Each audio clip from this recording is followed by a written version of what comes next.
Hi, ParatonWeather.com meteorologist Paul Dorian here on Monday morning, August 9th. The Atlantic Basin has become quite active in terms of tropical systems. There are a couple of systems out there now, but the one closest to the Caribbean Sea, about 150 miles east of Barbados, is the one to watch here for the next 5, 10, 15 days or so.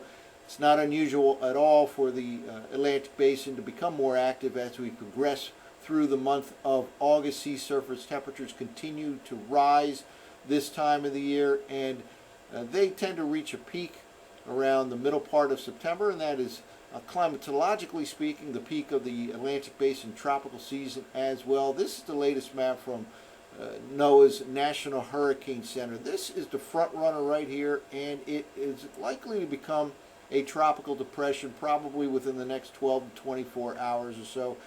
Looks like it'll continue to move to the west-northwest, probably reaching the island of Hispaniola by the middle part of the week or so, and then it could spill out over into the Florida Straits. Still a little bit too early to say, but it certainly can have an impact on Florida, much of the southeast U.S.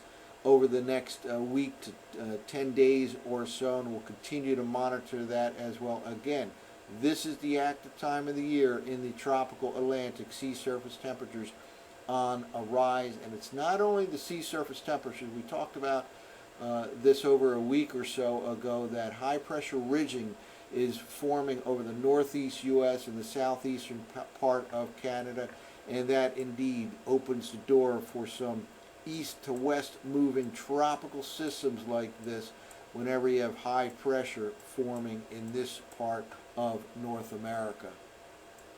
Well, before we take a look at the upper air pattern, again that high pressure ridging setting up over the southeastern part of Canada, let's look at the latest visible satellite image. Quite an organized area of showers and thunderstorms right now. These are the islands right here, again about 150 miles or so to the east of Barbados, moving to the west-northwest. Again, it could spill out over to the Caribbean Sea over the next couple of days, maybe reaching the island of Hispaniola by the middle part of the week. This is the one of concern right now, and it very likely will become a tropical depression within the next 12 to 24 hours or so. Well, let's take a look at the ensemble run of the GFS from 6Z in terms of the 500 millibar height anomaly pattern going forward here. And these are the averages over a 5-day rolling period. This is the current 5-day period, where orange represents higher heights than normal, higher pressure than normal. And notice right here we're starting off in this current 5-day period with a bullseye right over the southeastern part of Canada.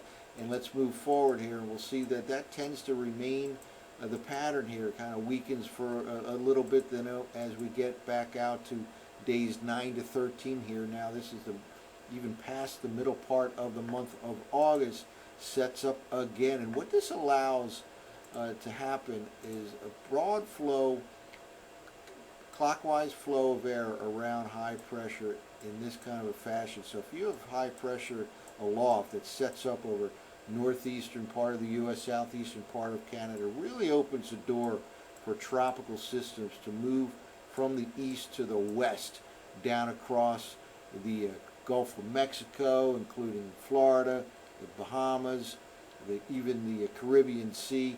And this is a red flag this time of the year, and we talked about this over a week ago, that it's setting up for much of the month of August, certainly from the middle of the month on. And that is one of the reasons, in addition to the sea surface temperatures, why there certainly is concern in this part of North America going forward. And indeed, this first system here looks like it'll head right into this zone. Well, let's take a look at the surface forecast maps of North America from the 6Z operational run of the GFS. And it's a little hard to decipher here, but I believe the GFS is moving a tropical system near Florida, and then we'll have to watch for it after that point. But let's move forward here, and again, high pressure over the northwest Atlantic, southeastern part of Canada as we begin the period. Let's keep moving forward here and watch what the GFS does. And here's one low pressure system way down there, but ultimately we'll get a system showing up right near Florida here as we go forward here. This is now the upcoming weekend. But notice this area right in here by the upcoming weekend. We're talking 5-6 days away from now. Low pressure right here over Florida, and that kind of hangs around and meanders up around the eastern seaboard into the southeastern part of the nation. Now we're talking a week and a half away now. This is about August 18th or so.